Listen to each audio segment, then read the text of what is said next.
When in the course of human events it becomes necessary for a people to dissolve the political bands which have connected them with another and assume among the powers of the earth a separate and equal station by which the laws of nature and of nature's God entitle them.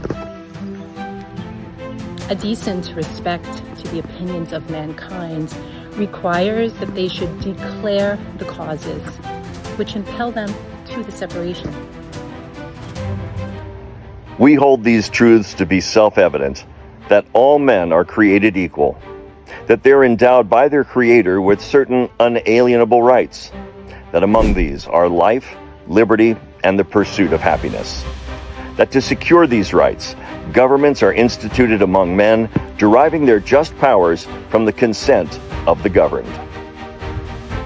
That whenever any form of government becomes destructive of these ends, it is the right of the people to alter or to abolish it, and to institute new government, laying its foundation on such principles and organizing its powers in such form as to them shall seem most likely to affect their safety and happiness. Prudence, indeed, will dictate that governments long established should not be changed for light and transient causes, and accordingly, all experience hath shown that mankind are more disposed to suffer, while evils are sufferable, than to right themselves by abolishing the forms to which they have grown accustomed. But when a long train of abuses and usurpations, pursuing invariably the same object, evinces a design to reduce them under absolute despotism, it is their right, it is their duty, to throw off such government and to provide new guards for their future security. Such has been the patient sufferance of these colonies, and such is now the necessity which constrains them to alter their former systems of government. The history of the present King of Great Britain is a history of repeated injuries and usurpations, all having in direct object the establishment of an absolute tyranny over these states. To prove this, let facts be submitted to a candid world. He has refused his assent to laws the most wholesome and necessary for the public good. He has forbidden his governors to pass laws of immediate and pressing importance, unless suspended in their operation till his assent should be obtained, and when so suspended, he has utterly neglected to attend to them. He has refused to pass other laws for the accommodation of large districts of people, unless those people would relinquish the right of representation in the legislature. Ha! A right inestimable to them and formidable to tyrants only. He has called together legislative bodies at places unusual, uncomfortable, and distant from their public records for the sole purpose of fatiguing them into compliance with his measures. He has dissolved representative houses repeatedly for opposing with manly firmness his invasions on the rights of the people. He has refused for a long time, after such dissolutions, to cause others to be elected, whereby the legislative powers, incapable of annihilation, have returned to the people at large for their exercise, the state remaining in the meantime exposed to all the dangers of invasion from without and convulsions from within. He has endeavored to prevent the population of these states. For that purpose, obstructing the laws for naturalization of foreigners, refusing to pass others to encourage their migrations hither, and raising the conditions of new appropriations of lands. He has obstructed the administration of justice by refusing his assent to laws for establishing judiciary powers. He has made judges dependent on his will alone for the tenure of their offices and the amount and payment of their salaries. He has erected a multitude of new offices and sent hither swarms of officers to harass our people and eat out their substance.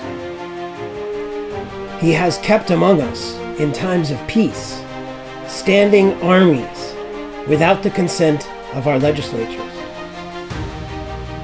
He has effected to render the military independent of and superior to the civil power.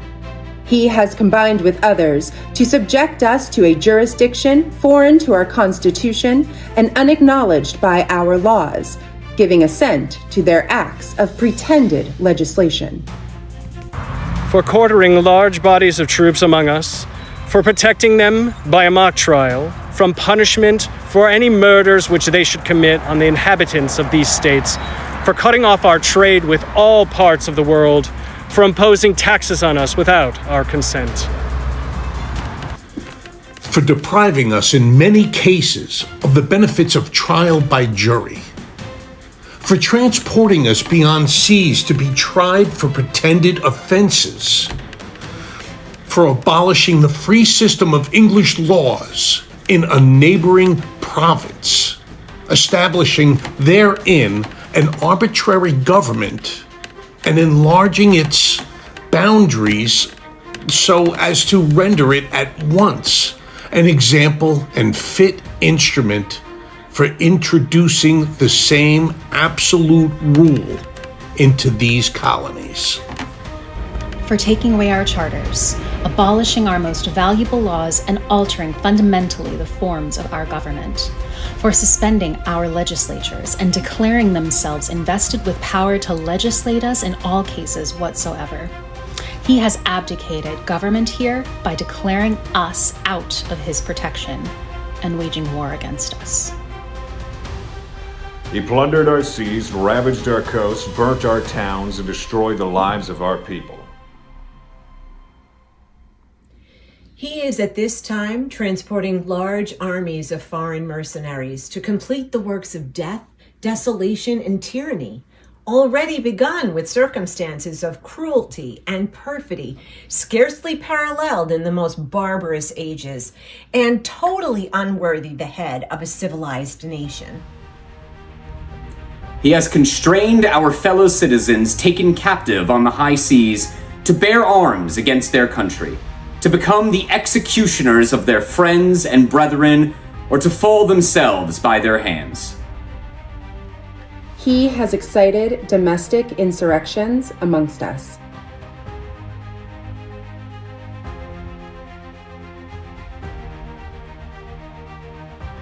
In every stage of these oppressions, we have petitioned for redress in the most humble terms.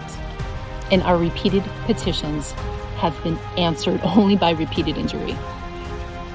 A prince whose character is thus marked in every act which defines a tyrant is unfit to be the leader of a free people.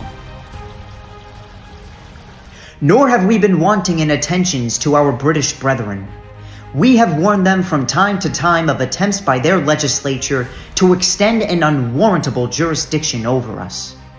We have reminded them of the circumstances of our emigration and settlement here.